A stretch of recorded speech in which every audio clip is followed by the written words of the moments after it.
إليه من ربه والمؤمنون كل آمن بالله وملائكته وكتبه ورسله لا نفرق بين أحد من رسله وقالوا سمعنا وأطعنا غفرانك ربنا وإليك المصير۔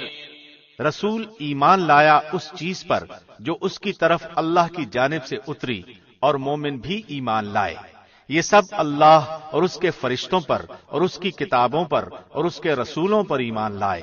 اس کے رسولوں میں سے کسی میں ہم تفریق نہیں کرتے۔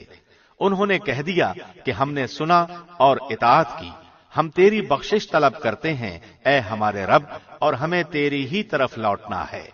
لا يكلف الله نفسا إلا وسعها لها ما كسبت وعليها ما اكتسبت ربنا لا تؤاخذنا إن نسينا أو